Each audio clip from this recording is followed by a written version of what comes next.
மத்தேயு எழுதின சுவிசேஷம் 21ஆம் அதிகாரம் 4-5 வசனம், குறிப்பாக 5வது வசனம், தீர்க்க தரிசியினால் உரைக்கப்பட்டது நிறைவேறும்படி இதெல்லாம் நடந்தது. வேதாகமத்தில் இயேசு கிறிஸ்துவினுடைய வாழ்க்கையில நடக்கிற ஒவ்வொரு சம்பவத்துக்கு பின்னாடியும் ஒரு ஆவிக்குரிய அர்த்தம் இருக்கும். அந்த ஆவிக்குரிய அர்த்தத்தினுடையதான முன்னறிவிப்பாக காரியங்கள் வேதத்தில் சொல்லப்படும். அப்படி சொல்லப்படுகிறதை இயேசு கிறிஸ்துவானவர் வந்து தம்முடைய வாழ்க்கையில நிறைவேற்றுகிறதை நாம் பார்ப்போம்.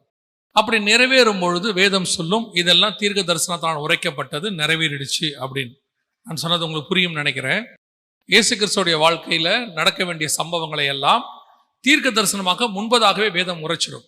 அதாவது அவர் பிறக்கிறதுல இருந்து, அவர் பிறக்கும் பொழுது ஒரு நட்சத்திரம் வரும், அது பிழையாம் உபதேச தீர்க்க தரிசனமாக உரைப்பார். அவர் ஒரு கன்னியின் வயிற்றிலே பிறப்பார், இதை ஏசாயா தீர்க்க தரிசனமாக உரைப்பார். அதற்கு பிறகு அவர் தேவாலயத்தில் பிரசங்கிப்பார், குருடர் கண்களை திறப்பார். இப்படி எல்லா விஷயமும் ஏசாயால இருக்கும், சங்கீதங்கள்ல இருக்கும்.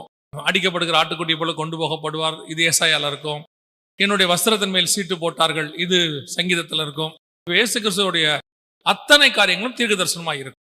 அது அப்படியே இயேசுடைய வாழ்க்கையில நடக்கும், அப்படியே நிறைவேற்றிக்கிட்டே வருவார், ஒவ்வொன்றா நடக்கும். அது நிறைவேறும் போது வசனம் சொல்லும், இதெல்லாம் தீர்க்க தரிசனால் உரைக்கப்பட்டது. மத்தேயு சுவிசேஷத்துல மட்டுமே பாத்தீங்கன்னா ஒவ்வொருத்திலையும் சொல்லிக்கிட்டே வருவார். இயேசு பிறக்கிறதுல இருந்து இப்போ கழுது மேல வர்றது இருக்கும், அப்புறம் இயேசு சிலுவையில மரிக்கிறது, எல்லாத்தையுமே சொல்லுவார். அப்படி இருக்கும் பொழுது இந்த குறிப்பாக இது ஏதோ ஒரு பண்டிகையாகவோ அல்லது வருஷத்துல ஒரு தடவை செய்யக்கூடிய மிக முக்கியமான சம்பவமாகவோ இங்கே சொல்லப்படாமல், இந்த சம்பவம் குறிப்பாக இயேசு கிறிஸ்து கழுதையின் மேலும் கழுதையின் குட்டியின் மேலும் ஏறிக்கொண்டு உன்னிடத்தில் வருகிறார் என்று அப்படி சொல்லப்பட்டது தீர்க்க தரிசனமாக உரைக்கப்பட்டது. எதற்காக இந்த தீர்க்க தரிசனம் உரைக்கப்பட்டது? இந்த தீர்க்க தரிசனத்துக்கு பின்னாடி இருக்கக்கூடிய சம்பவங்கள் என்ன, அதைத்தான் நாம இன்னைக்கு பார்க்க போகிறோம். பொதுவாக இயேசு கிறிஸ்து சொல்லக்கூடியதானால் அது செய்யக்கூடியதான சம்பவங்களை நீங்கள் வெறும் சடங்காச்சாரமாய் பார்த்து அதை செய்வீங்களானால், அப்போ அவர் தீர்க்க தரிசனம் உரைச்சு அந்த ஆவிக்குரிய விதத்தில் அவர் சொன்னதுல அர்த்தம் இல்லாமல் போயிடும். வெறும் உலக பிரகாரமா மட்டும் எடுத்துக்கிட்டோம்னா ஒரு பிரயோஜனம் இல்லை. அதுக்கு பின்னாடி அவர் என்ன சொல்ல வராரு, அதன் மூலமா நமக்கு என்ன கற்றுக் கொடுக்குறாருங்கிறதா ரொம்ப இம்பார்ட்டன்ட். உதாரணமா இஸ்ரவேலர்கள் செஞ்ச மிகப்பெரிய தவறுகள்ல ஒண்ணு என்னன்னா, இயேசு கிறிஸ்துவுக்கு முன்னடையாளமாக பஸ்கா ஆட்டுக்குட்டியை பத்தி சொல்லப்பட்டது. ஆனா அவங்க பஸ்கா ஆட்டுக்குட்டியை வெறும் ஆட்டுக்குட்டியா மட்டும் எடுத்துக்கிட்டாங்க. அதுக்கு பின்னாடி இருக்கிறத அவங்க ஆராய்ந்து பார்க்கல. இயேசுவே சொல்றாரு, வேத வாக்கியங்களை ஆராய்ந்து பாருங்கள், அவைகள் என்னை குறித்து சாட்சி கொடுக்கிறது அப்படின்னு சொல்றாரு. அப்ப ஆராய்ந்து பார்த்தாதான் சாட்சி கொடுக்க முடியும். அப்படி ஆராய்ந்து பார்த்து நிறைய பேர் இயேசுவை அறிந்து கொண்டு காத்திருந்தார்கள் என்று சொல்லி நாம் பார்க்கிறோம். தேவன் தாமே கட்டி உண்டாக்கின அஸ்திவாரமுள்ள நகரங்களுக்கு அவர்கள் காத்திருந்தார்கள். சோ இந்த வேத வசனத்தை ஆராய்ந்து பார்க்கும் பொழுது அது எதுக்காக கொடுக்கப்பட்டது, அதுக்கு பின்னாடி இருக்கிறதான தேவனுடைய திட்டம் என்ன, இதையெல்லாம் நாம் புரிந்து கொள்ள முடியும். இப்போ இன்னைக்கு ஒரு சம்பவம் நம்ம பார்த்திருக்கிறோம் இல்லையா, இந்த வசனம் அதுக்கு ஒத்த வசனம், அதன் அடிப்படையில தான் நீங்க இன்னைக்கு முழுக்க அதை செஞ்சிருக்கிறீங்க. அப்போ இந்த வசனம் என்ன சொல்லுது, தீர்க்க தரிசினால் உரைக்கப்பட்டது நிறைவேறும்படி இப்படியெல்லாம் நடந்தது அப்படின்னு இருக்கு. இது எங்க உரைக்கப்பட்டது அப்படின்னு பாத்தீங்கன்னா, சகரியாவின் புஸ்தகம் 9ஆம் அதிகாரத்துல இது சொல்லப்படுது. இயேசு கிறிஸ்து மரியின் மேலும் மரியின் குட்டியின் மேலும் ஏறி வருகிறார் என்று 9ஆம் அதிகாரம் 9ஆம் வசனத்துல சொல்லப்படுகிறது. அவர் வந்ததனுடைய நோக்கம் என்ன, அதான் ரொம்ப இம்பார்ட்டன்ட். அவர் வந்ததனுடைய நோக்கம் என்ன அப்படின்னு பார்த்தா, தன்னை ராஜாவாக ஜனங்களுக்கு அறிவிப்பதற்காக வந்தார் அப்படின்னு பார்த்தோம். அது வரைக்கும் இயேசு பகிரங்கமாக தன்னை ராஜாவாக அறிவிக்கவில்லை. அப்பதான் ராஜாவாக பகிரங்கமாக அறிவிக்கப்படுகிறது. அதுதான் தேவனுடைய திட்டமாக இருக்கிறது. சோ அது ஆண்டவர் புரபகண்டா பண்றதுக்கு அல்லது வெளியரங்கமாக்குறதுக்கு, நான் தான் இந்த உலகத்துக்கு ராஜா, அது இஸ்ரவேல்ல நான் வந்திருக்கிறேன், எருசலேம்ல நான் நுழையிறேன் அப்படிங்கிறத இயேசு சொல்றார். அப்படி கடிந்து கொள்ளுங்கன்னு சொல்றவங்ககிட்ட, என்ன இவங்கள இப்படி சொல்றாங்க, அவங்களை கடிந்து கொள்ளும் அப்படின்னு சொல்லும் போது இயேசு சொல்றாரு, பாலகர் வாயில துதி உண்டு பண்ணுன்னு சொல்லவில்லையா அப்படின்னு சொல்லி அதை கத்தரை அக்செப்ட் பண்றாரு, அப்படிதான் பண்ணணும் அப்படின்னு சொல்லி. சோ முதலாவது இயேசு கிறிஸ்து இந்த விஷயத்தை செய்தனுடைய நோக்கம், தான் ஒரு ராஜா என்பதை உலகத்துக்கு புரபகண்டா பண்ணுவதற்கு, அல்லது தான் அது வெளியரங்கமாய் சொல்லுவதற்கு. வசனம் சொல்லுது, எருசலேம் நகரத்தார் இவரை யார் என்று கேட்டார்கள். அப்ப இவங்க இயேசு கிறிஸ்து தீர்க்கதரிசி என்று அவர்கள் சொன்னார்கள்னு இருக்கும். சோ இந்த உலகத்துக்கு உள்ள ஜனங்களுக்கு இயேசு யாருன்னு சொல்றதுக்கான ஒரு வாய்ப்பு தான், அல்லது அதனுடைய அடையாளம் தான் ஒரு மரியின் மேலும் மரியின் குட்டியின் மேலும். தெளிவா உங்களுக்கு புரியும்படி சொல்லணும்னு சொன்னா, இந்த குருத்தோலை ஞாயிறு, இந்த பவனி எல்லாமே நோக்கம் என்னன்னா, இயேசுவை முதலாவதாக ராஜாவாக இந்த உலகத்திற்கு அறிவித்தல். இரண்டாவது, இந்த சகரியாவின் புஸ்தகம் 9ஆம் அதிகாரத்துல இயேசு கிறிஸ்து ஏன் ராஜாவாக மரியின் மேலும் மரியின் குட்டியின் மேலும் உள்ளே நுழைகிறார் அப்படின்னு சொன்னா அந்த 11வது வசனம் வாசிங்க. 9 சகரியா 9:11. உனக்கு நான் செய்வது என்னவென்றால் தண்ணீர் இல்லாத குழியிலே அடைபட்டிருக்கிற உன்னுடையவர்களை, நல்ல கவனிங்கள், நான் உன் உடன்படிக்கையின் இரத்தத்தினாலே. இயேசு உள்ளே நுழையும் போது ஏற்படக்கூடிய சம்பவம் என்ன நாங்க வசனம் சொல்லுது.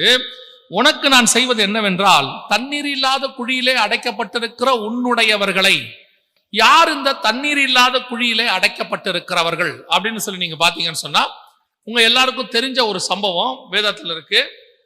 ஆபிரகாம் லாசரு சம்பவம். லாசரு கொண்டு போய் ஆபிரகாம் மடியில விடுகிறாங்க. அங்கே ஒரு ஐஸ்வர்யவான் தாழ்ந்த பாதாளத்துல இருக்கிறாரு, மேல் பாதாளத்துல ஆபிரகாம் இருக்கிறாரு. இப்போ இவங்க 2 பேருக்கு நடுவில் ஒரு பிளவு இருக்குது. அதுல நிறைய கான்வர்சேஷன் போகுது. அந்த கான்வர்சேஷன்ல அந்த ஐஸ்வர்யவான் ஆபிரகாமை பார்த்து ஒரு கேள்வி கேட்கிறாரு.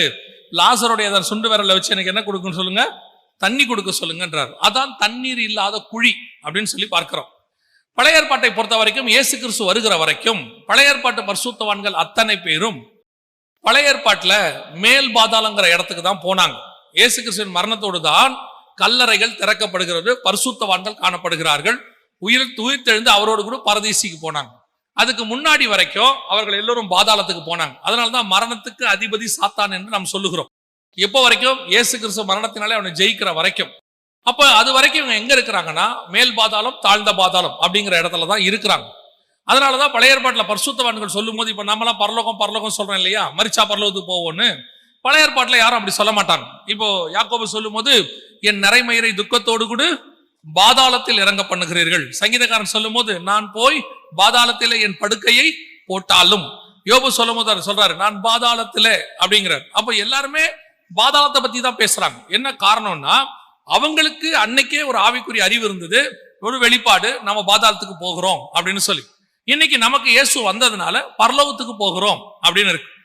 சோ அந்த பாதாளத்தில் இருந்த தாழ்ந்த பாதாளத்தில் இருந்தவங்களுக்கு பேர் தான் இந்த ஐஸ்வர்யவான், துன்மார்க்கர், தேவனை அறிந்தும் ஏற்றுக்கொள்ளாதவர்கள். வசனம் சொல்லுது, இந்த வசனம் 9:11, தண்ணீர் இல்லாத குழியிலே அடைக்கப்பட்டிருக்கிற உன்னுடையவர்களை. அதுக்கு அடுத்த வார்த்தை தான் ரொம்ப இம்பார்ட்டன்டான வார்த்தை. அடைக்கப்பட்டிருக்கிற உன்னுடையவர்களை நான் உன் உடன்படிக்கையின் ரத்தத்தினாலே. உன் உடன்படிக்கை ரத்தம்னா என்ன? நாம் எல்லாமே இயேசுவின் ரத்தத்தாலே மீட்கப்பட்டவங்க. ஆனா அந்த இடத்துல வசனம் சொல்லுது நான் உன் உடன்படிக்கையின் ரத்தத்தினாலே. அப்படின்னா என்ன அர்த்தம்னா இவர்கள் எல்லோரும் நியாய பிரமாணத்தின்படி இருக்கிற பரிசுத்தவான்கள். அவர்கள் தான் அந்த இடத்துல இருக்கிறாங்க. அவங்க தான் விருத்த சேதத்தினாலே உடன்படிக்கை பண்ணப்பட்டாங்க. சோ உன் உடன்படிக்கையின் ரத்தத்தினாலே விடுதலை பண்ணுவேன் அப்படின்னு அர்த்தம். என்னன்னா இந்த பவனியில கழுதையின் மேல அவரு அந்த எருசலேமுக்குள்ள வரதுடைய நோக்கம், முதலாவது நோக்கம் என்ன அப்படின்னா அங்க இருக்கிற ஜனங்களை, பாதாளத்தில் இருக்கிறவர்களை, நியாய பிரமாணத்தின்படி ஒழுங்கா இருக்கிறவர்களை மீட்கிறதற்காக இயேசு வருகிறார்.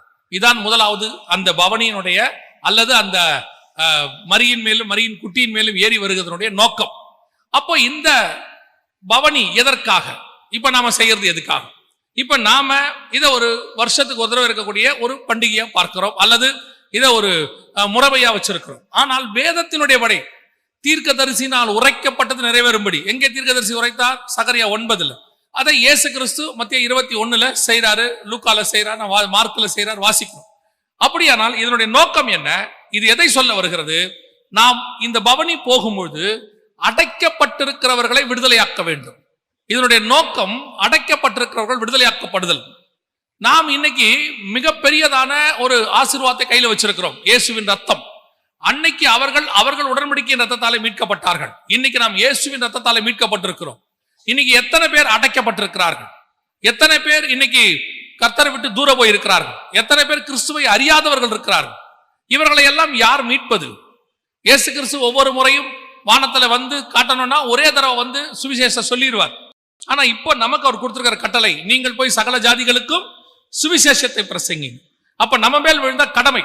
அப்ப இந்த பவனியில நாம செய்ய வேண்டிய மிக முக்கியமான 2வது விஷயம் என்ன? முதலாவது அவருக்கு தெரியப்படுத்துதல், அவர்தான் தேவன் என்பதை. 2வது அடைக்கப்பட்டிருக்கிறவர்களை மீட்கப்படுதல், கட்டுண்டவர்களை.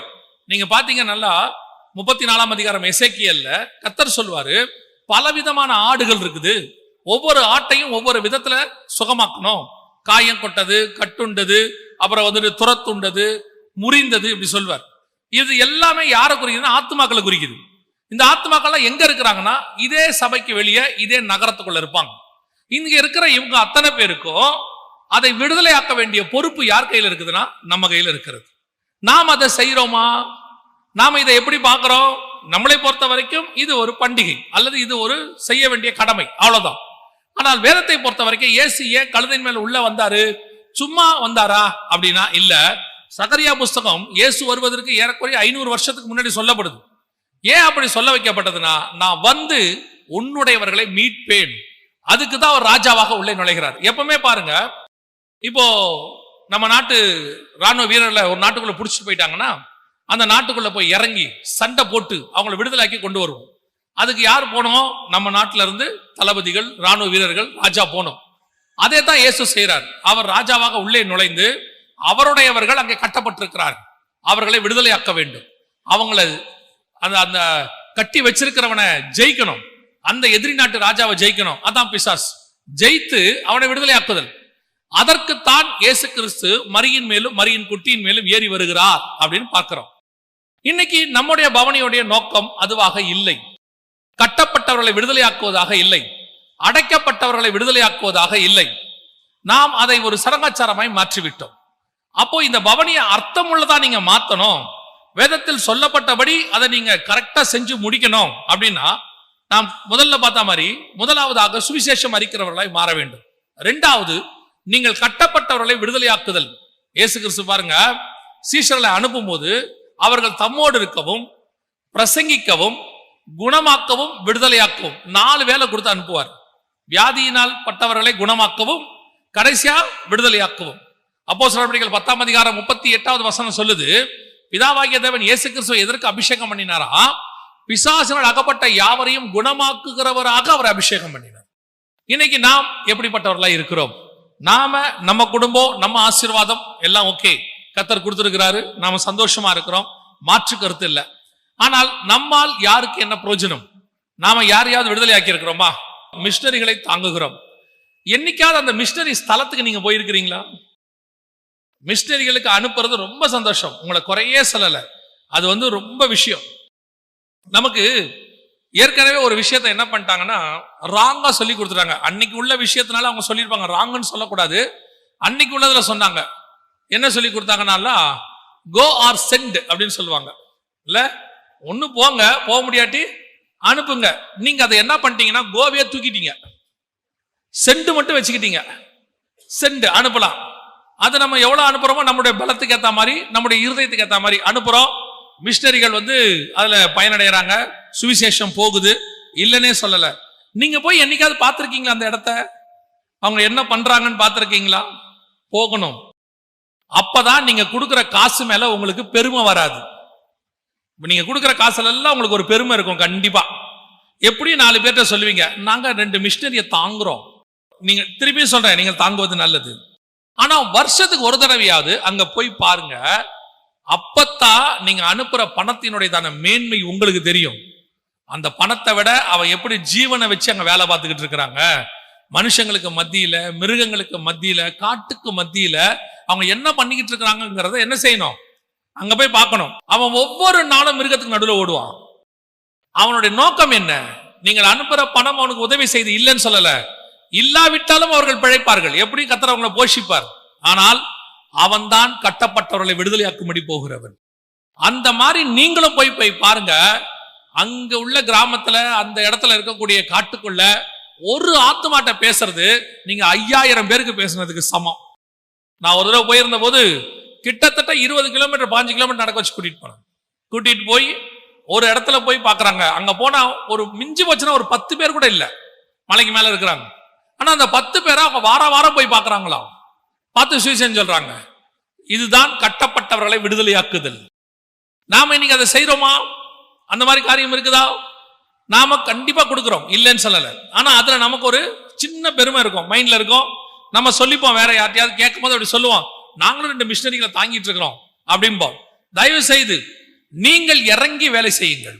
கர்த்தருக்காக உங்கள் கால்கள் நடக்கட்டும், கர்த்தருக்காக உங்கள் கைகள் டிராக்ஸ் கொடுக்கட்டும். காசு கொடுக்கறது இருக்கட்டும், டிராக்ஸ் கொடுக்கட்டும். போய் உங்கள் வாய்கள் கொஞ்சம் சுவிசேஷத்தை சொல்லட்டும்.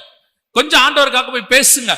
ஆண்டவர் காசு இல்லாம உங்களை கூப்பிடல, ஆண்டவருக்கு ஆள் இல்லாம தான் உங்களை கூப்பிட்டு இருக்கிறார். வேதம் தெளிவா சொல்லுது, அறுப்போ மிகுதி ஆட்களோ குறைவு. அறுப்புக்கு ஆட்களை அனுப்பும்படி பிதாவின் இடத்துல வேண்டிக் கொள்ளுங்கள். God need a heart.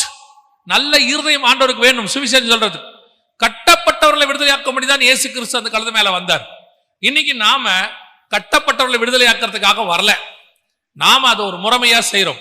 ஒரு தீர்மானம், ஒரு விஷயத்துக்கு பின்னாடி ஒரு நல்ல தீர்மானம் இருந்தால் அது பிரயோஜனமாக இருக்கும். ஒரு தீர்மானம், ஒரு நாளைக்கு ஒரு ஆத்மாவுக்காவது காஸ்பல் சொல்லுங்க, சுவிசேஷம் சொல்லுங்க. வருஷத்துக்கு ஒரு தடவையாவது ஏதாவது ஒரு பணித்தளத்துக்கு போயிட்டு வாங்க. ஒரு பணித்தளத்துக்கு ஒரு 2 நாள் போங்க, 3 நாள் போங்க, போய் அங்க தங்குங்க. தங்கிட்டு வாங்க. நான் உங்களுக்கு கர்த்தருடைய நாமத்தை முன்னிட்டு நிச்சயமாய் சொல்லுகிறேன், அந்த 3 நாள் பிரயாணம் உங்கள் வாழ்க்கையை சுற்றிலும் மாற்றும், நிறைய மாற்றம் கொண்டு வரும். இன்னும் சொல்ல போனால் நீங்கள் ஸ்பிரிச்சுவலி வளருவதற்கு அந்த பணித்தளம் போதுமானதாக இருக்கும். சோ முதலாவதாக இயேசு கிறிஸ்து ஏன் கழுதையின் மேலும் கழுதையின் குட்டியின் மேலும் ஏறி வந்தார்னா, விடுதலையாக்குவதற்காக வந்தார்.